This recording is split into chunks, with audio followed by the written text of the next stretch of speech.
बोल श्री भागवत भगवान की जय। लालजी महाराज की जय। उमिया माता की जय। गंगे माता की जय। अंबे माता की जय।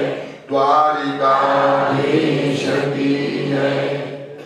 આજે આપણે આ કથાનો 7મો દિવસ એટલે પૂર્ણાવતીનો દિવસ લગભગ 11:30-12 વાગે પૂર્ણાવતી થાય એ પછી જમી અને તુરંત દરેકે પાછા આ હોલમાં આવીને બેસી જવું એટલે આપણો પ્રોગ્રામ 1 વાગે ચાલુ થઈ જશે બીજો કારણ કે આજે છેલ્લો દિવસ છે એટલે બાકીનો પ્રોગ્રામ આજે થઈ જાય આજે કથામાં સમૂહ આરતી દરેકના હાથમાં એક દીવો આરતીનો ટાઈમ થાય એ દરેકને દીવો પ્રગટાઈને આપીશું દરેકના હાથમાં એટલે બધા ઊભા થઈ અને બધા પણ આજે ભાગવતી ભગવાનની કથા આરતી ઉતારી શકશે પૂર્ણાવતી પતી ગયા પછી આરતી થઈ ગયા પછી દરેકને એક લાઈનથી આવી દરેકને ફૂલ આપવામાં આવશે એ ફૂલ લઈ અને ભાગવતજીની તમારે દર્શન કરવા હોય તો દર્શન કરી જે કોઈ તમારી દક્ષિણા ઈચ્છા હોય મૂકી શકશો આજે આજ સુધી મેં ના પાડેલી હતી પણ આજે મૂકી શકશો અસ્તુ લાલજી મહારાજ જે સેવામાં સ્વયંસેવકો જે કોઈ કામ કર્યું છે બધાની સંભાળ રાખી છે એમનું પણ એક વિશિષ્ટ બહુમાન કરવામાં આવે છે તો જરા હું નામ બોલું એ વ્યક્તિ અહીં આવી જાય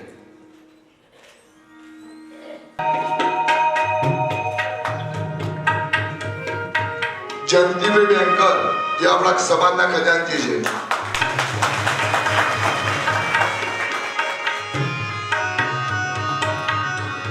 બાબુલાલ જે આપણા સમાજના મંત્રી છે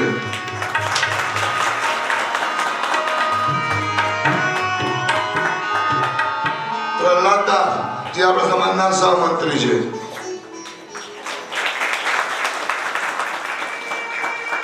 દ્વારકાભાઈ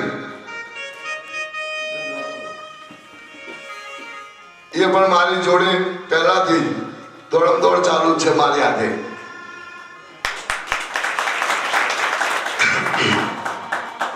દિનેશભાઈ મારા સારથી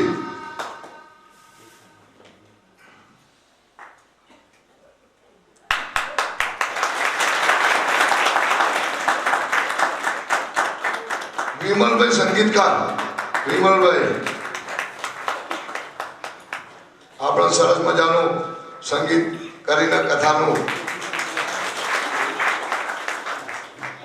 ભાવિનભાઈ સંગીતકાર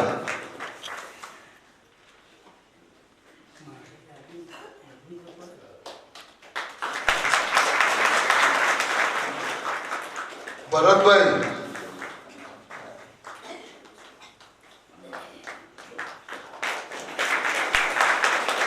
કૃષ્ણપાલભાઈ સાઉન્ડ વાળા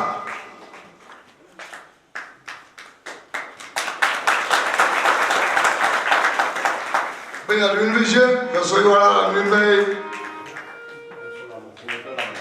અને જીતુભાઈ બોલાવતો ને 2 મિનિટ બાદ ફટાફટ પછી શૈલેષભાઈ ફોટોગ્રાફર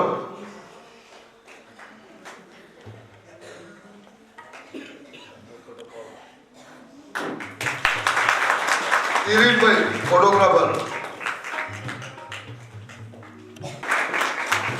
ડોક્ટર કીર્તિભાઈ જે બધાને બીમાર હાજર કરે ઉધરસો બંધ કરી હેરતો કરે દવાની ગોળીઓ આપી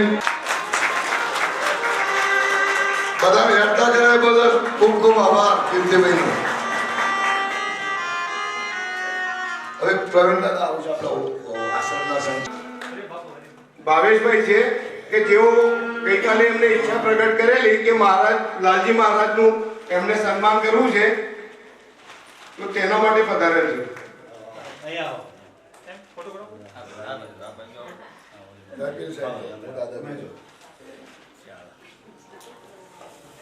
બોલીએ શ્રી દ્વારિકાધીશ કી જય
થોડી અઘરી કરું આજે. અઘરી તો છે.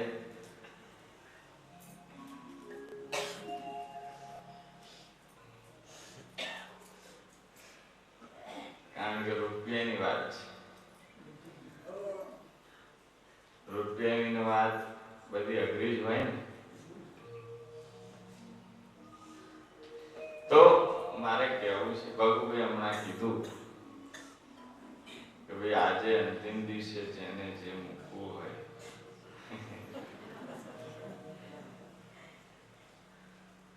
તમારે મને દક્ષિણ આપ્યું હોય ને તો હું કહું એ આપો. બગુભાઈ કે નહીં આપો ને તો ચાલશે, મને કે વાંધો નહીં, દક્ષિણા માટે હું મૂક્યો. ઘણા બધા પૂછે કે ભાઈ શું ચાર્જ તમારો? મેં કીધું તારો પ્રાણ હું લઉં એનો ચાર્જ છે તારી પાસે? મને કે એવું હોતું હશે. હું આવું જ કહું છું, કામ કર, તું જીવ આપી દે એનો હું તને ચાર્જ આપું.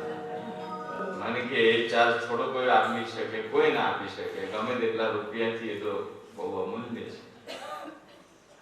એમ મારી માટે મારો દ્વારકાધીશ અમૂલ્ય છે સાહેબ. દ્વારકાધીશનો શું ચાર્જ હોય?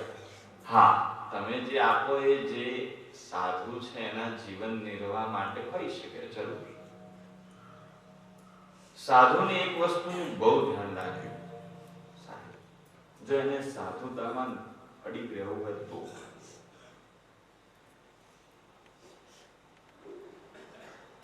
અર્થ અને અહંકાર આ બે છે ને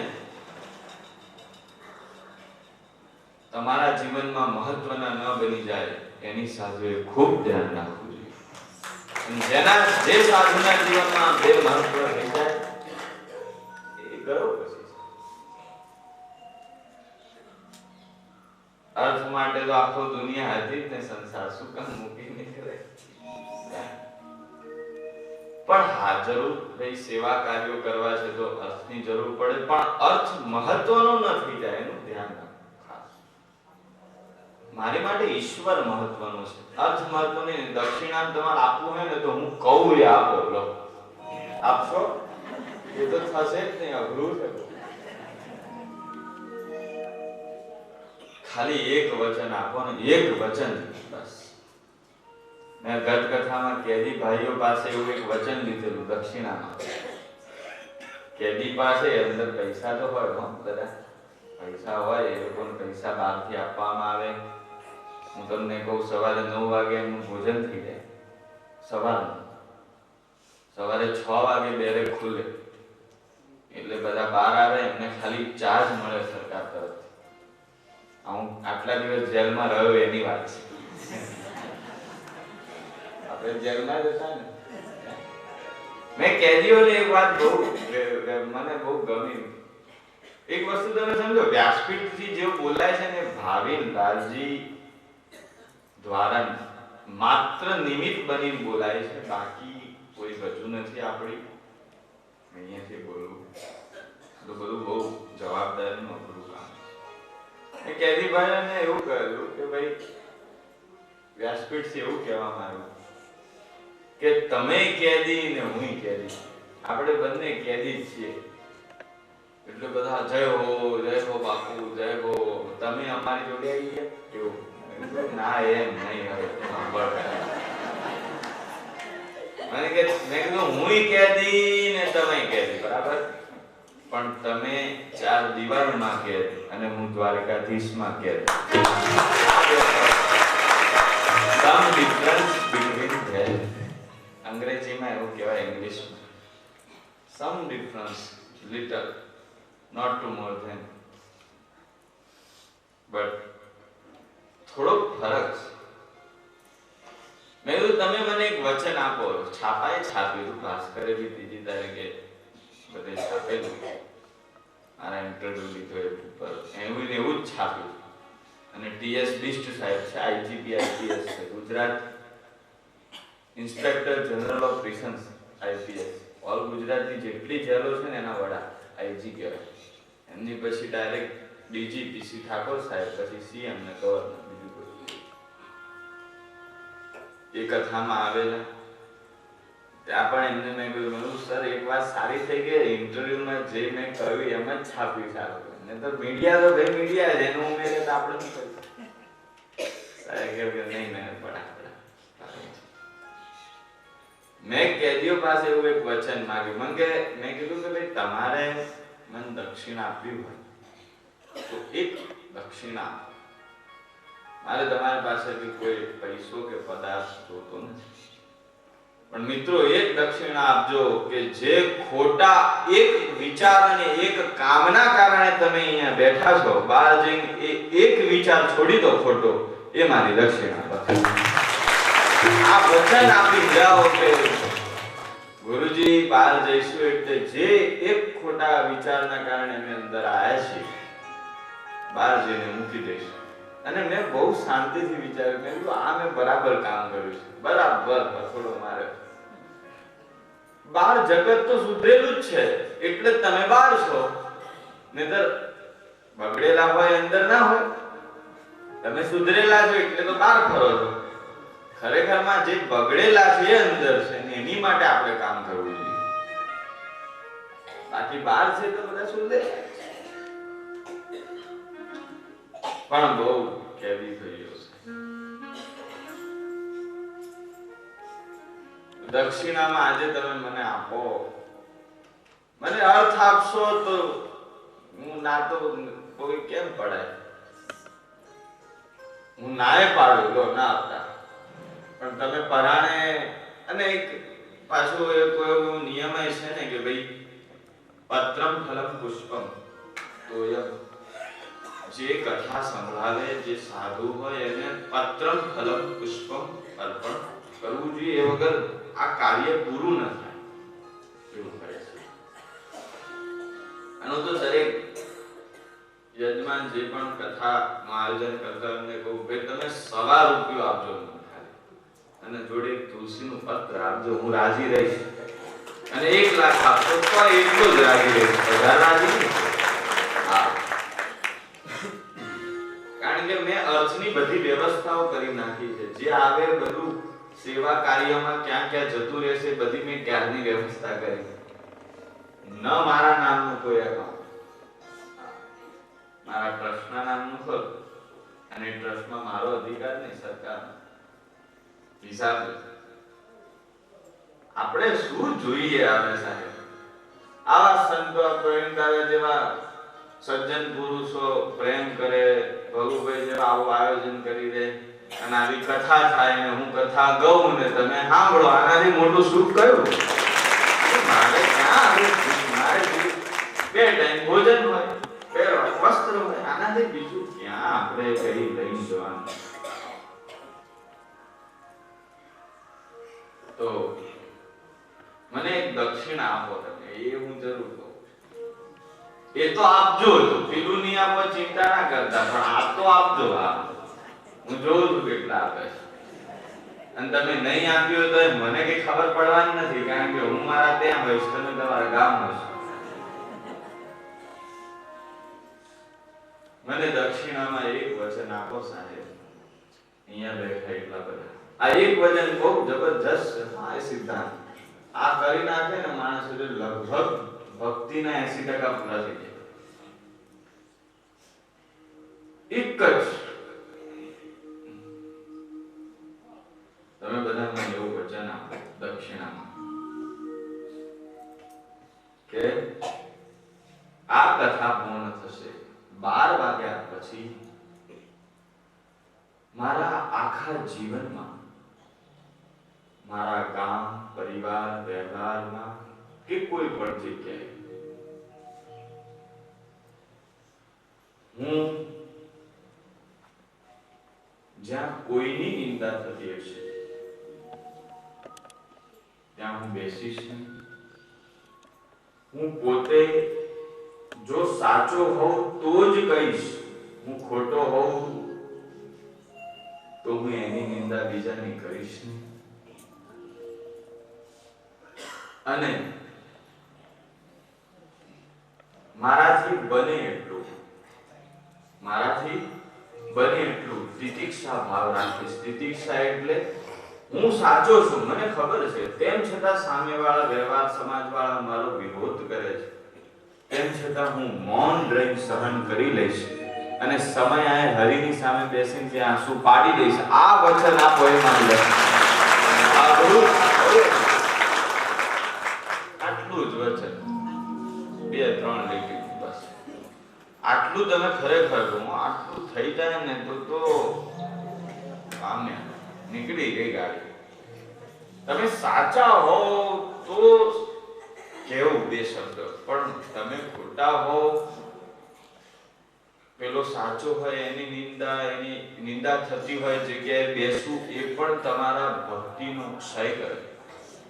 આ શાસ્ત્ર કે કોઈ સાધુ તો બેસતા જ નથી. કોઈ એવી વગર કામની નિંદા થતી હોય ત્યાં બેસે નહીં. જરૂરી હોય કે ભાઈ પેલાએ ખોટું કર્યું, દુર્યોધન જેવો માણસ હોય તો કૃષ્ણ કહી શકે, કારણ કે એ છે અસત્ય છે, પણ કોઈ સત્યની ઉપેક્ષા કરે. દુર્યોધન પાંડવોની ઉપેક્ષા કરે તો એ ખોટું, કારણ કે પેલી બાજુ ધર્મ છે, સત્ય છે, ખોટું બે કર્યું છે. આ નિયમ છે સર. તમે 5 માળા કરો, શાસ્ત્ર એવું કહે છે 5 થી 10 માળા કરો, પણ કોઈ પણ એવી જગ્યાએ બેસો જ્યાં કોકની નિંદા તમારા કાને પડે, તમારી 5 માળાનો ક્ષય થઈ જાય. શાસ્ત્ર નિયમ છે. હવે આપણે ગણતરી કરવાની કે આપણે એવી કેટલી જગ્યાએ બેઠા, કેટલી જગ્યાએ સાંભળ્યું, ક્યાંક કરી, શું મળે મને તો એ ખબર નથી પડતી. બીજાની ચર્ચા કરી શું વ્યવહાર. ખેર, આ મેં તમને કહી દીધું બધું જે મૂળ મારો કહેવાનો અર્થ.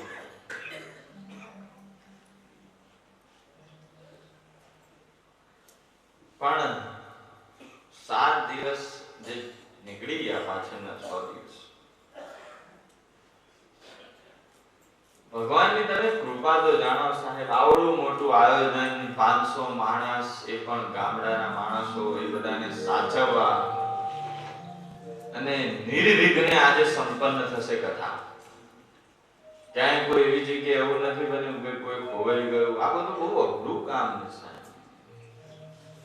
પહેલા દિવસ ઋષિકેશ જવાનું હતું, ત્યાં વરસાદ પડ્યો, પણ ભગવાનની કૃપા આગળ બધું પૂરું થયું.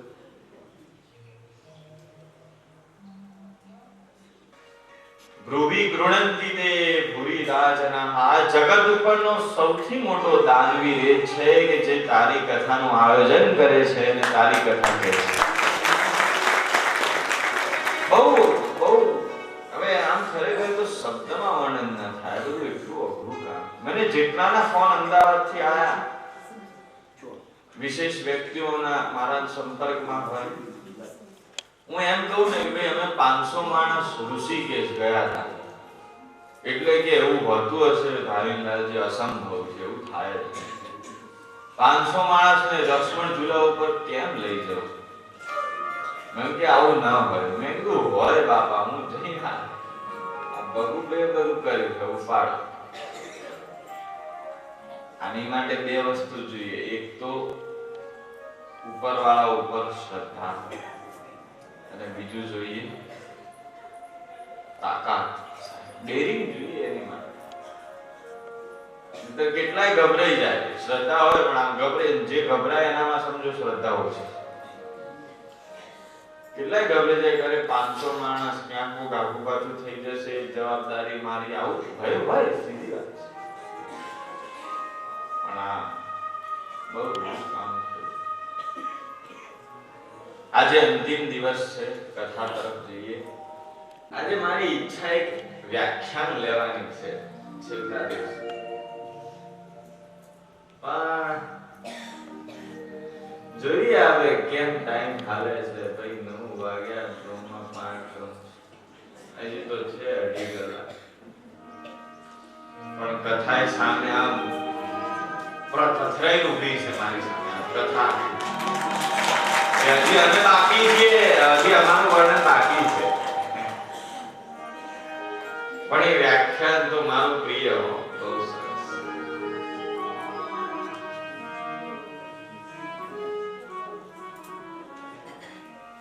મહારાજ થયો છે, ત્યારબાદ રાસ પૂર્ણ થયો. એવું કહેવામાં આવે છે કે એ એક રાત્રિ કરોડો વર્ષ, 1000 વર્ષ બરાબર લાંબી થઈ ગઈ. એટલી બધી મોટી રાત્રિ હતી. શરદ પૂનમની રાત્રે પ્રભુએ ગોપીઓ સાથે રાસ કર્યો. ત્યારબાદ સુદર્શન અને શંખચૂડનો ઉદ્ધાર પ્રભુ કરે છે.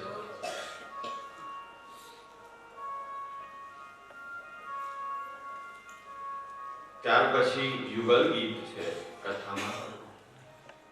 પરીક્ષિતજી મહારાજ અને સુખદેવજી કહે, રાજન, અરિષ્ટાસુરનો ઉદ્ધાર અને અરિષ્ટાસુરનો ઉદ્ધાર થયો પછી કંસે એક યુક્તિ કરી છે. કંસે યુક્તિ એવી કરી છે કે ભાઈ અક્રૂરને મોકલ્યા છે કે તમે વ્રજમાં જાઓ. કંસને ખબર પડી ગઈ કે આ ઉદ્ધાર કોણ કરે છે, કે ભાઈ કૃષ્ણ કરે છે. ને કંસને ખબર પડી ગઈ કે આ જ દેવકીનો 8મો પુત્ર છે. એટલે કંસે હવે એવો વિચાર કર્યો કે ભાઈ મારા અસુરો જાય છે તો બધા મરી જાય છે. આ તાકાત વાળો છે. સીધી વાત છે, આકાશવાણી થઈ હોય તો કોઈ જેવું તેવું તત્વ તો નીચે આવે ને.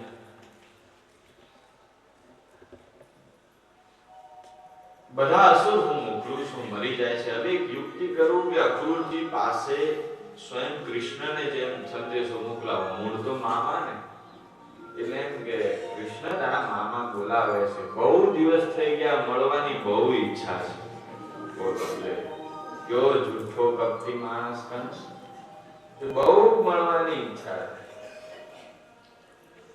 મામાએ સંદેશો મોકલ્યો છે. એમ કરીને મનમાં વિચાર કરીને અક્રૂરજીને કહ્યું, મહારાજ, અક્રૂર મંત્રી છે કંસના રાજ. અક્રૂરજીનું વર્ણન કથામાં આમ બધી રીતે સારું છે, પણ એક જગ્યાએ આગળ સામંતક મણિની કથામાં થોડા અમુક અક્રૂરજી થોડા વિચિત્ર બન્યા છે. ચાડીપુરી છે, ખોટું કહ્યું છે. અક્રૂરજીને આજ્ઞા કરી કે હવે તમે જાઓ. કૃષ્ણ અને બલરામને કહો કે કંસ મામા યાદ કરે છે, ખૂબ મળવાની ઈચ્છા છે, તમારી બંનેની ખૂબ ચિંતા છે. હવે તમે મોટા થાવ છો, ભવિષ્યમાં રાજા બનાવવા છે, એટલે મામાની ઈચ્છા છે કે પહેલા હું મારા ભાણિયાઓને મળી લઉં. અર્જુનજીને કહ્યું કે તમે આવું કહેજો અને અહીંયાથી વિદાય લો.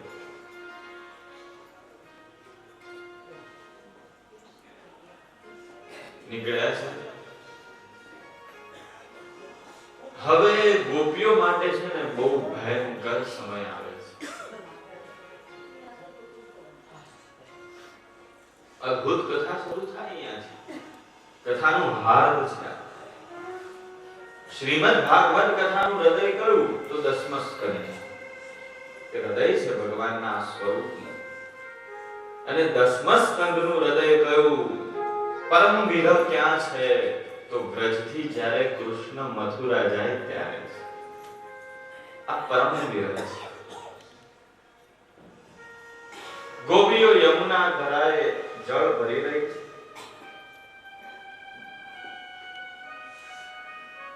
દૂરથી જોયું કે એક રથ દેખાય. રથ પર અક્રૂરજીને જોયા છે.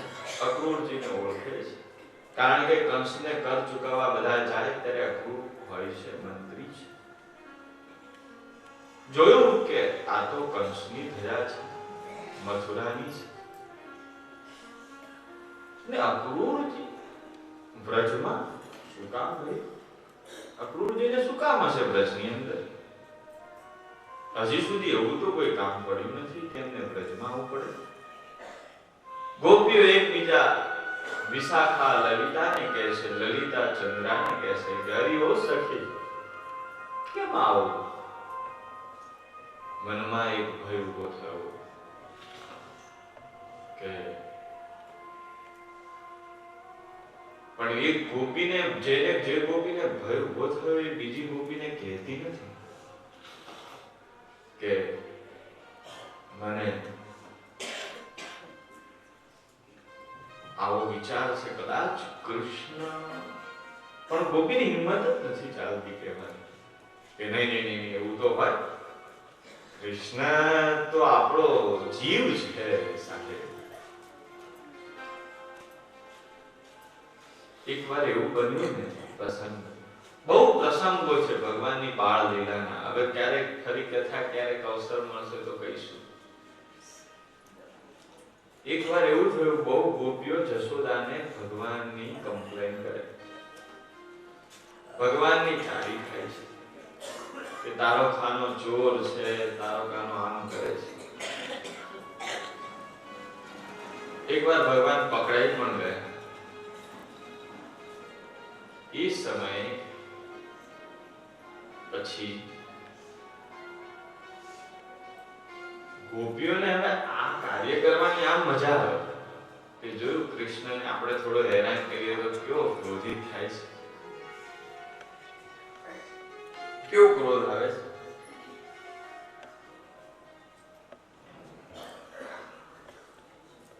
પણ હવે પ્રભુ છે ને ગોપીઓથી નારાજ થઈ ગયા, ગોપીઓથી નારાજ થયા છે.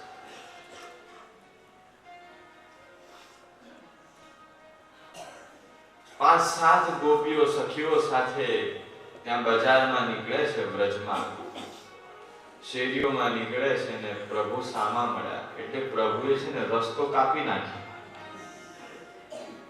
गोपी के अरे ओ विशाखा जो तो खरी कान्हा क्यों ऐसा करता है,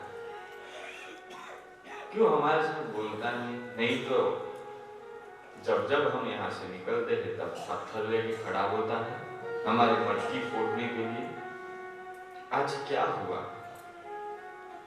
गोपियों बूम पाड़े છે, અરે ઓ કાના કેમ નારાજ છે અમારાથી? અરે અમે એવું શું કર્યું કે તમે અમારાથી નારાજ થઈ ગયા? આપણા ઘરમાં નાનું બાળક હોય પણ એને બહુ પ્રેમ આવે એટલે તમે કઈ બોલાવો છો, અરે તમે સાહેબ છો અમારે એવું કે. ગોપી કહે છે કે એવું શું કર્યું અમે? ભગવાન બલરામજીને કહે છે કહી દો કાનો વાત નહીં કરે એમની જોડે. બલરામજી કહે છે કે કૃષ્ણ ના પાડે છે વાત કરવાની. ગોપી કે કેમ ના પાડે છે? કે તમે મૈયાને ચાડી ખાધી તો મૈયાએ મને માર માર્યો છે. જાઓ હવે જઈને મૈયાને કહી આવો બધું, હવે હું તમારી સાથે બોલવાનું નથી. ગોપીઓને હૃદયમાં આઘાત મળ્યો, ગોપી રડવા માંડી છે.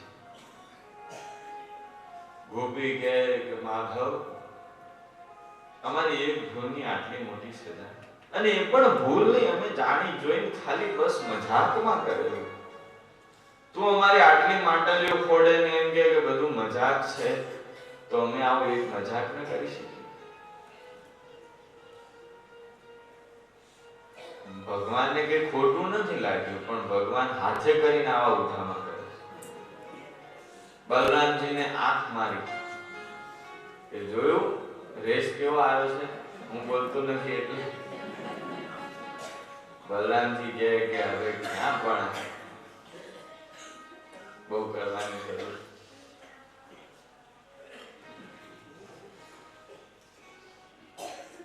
તો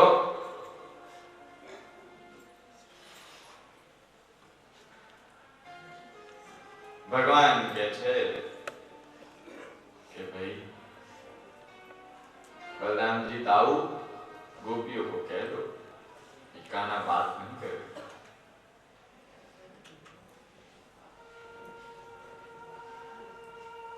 પછી ગોપીઓ અતિશય વિલાપ કરે છે, બહુ મનાવે છે કૃષ્ણને. તમે માનો મારી વાત, તમે આવી જીદ ન કરો. એ સમયે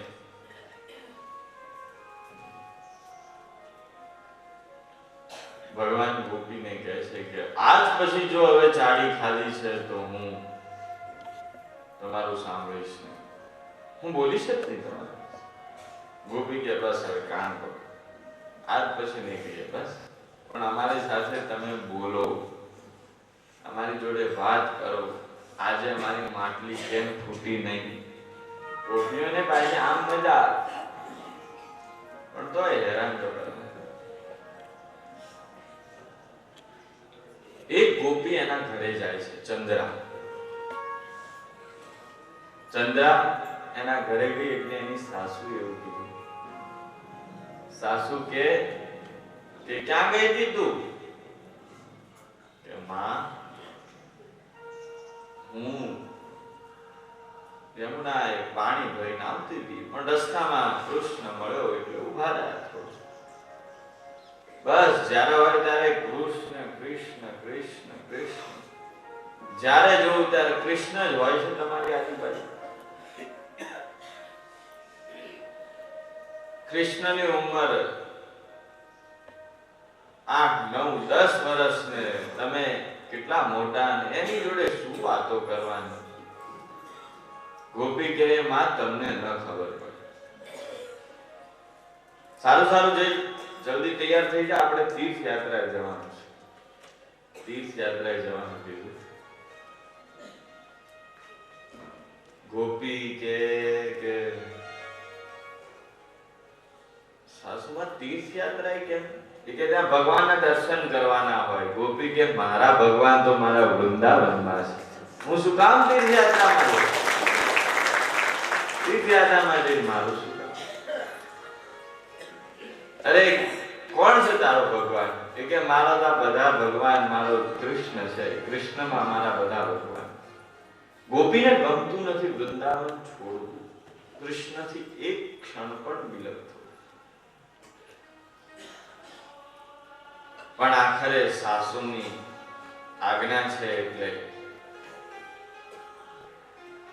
જાય છે.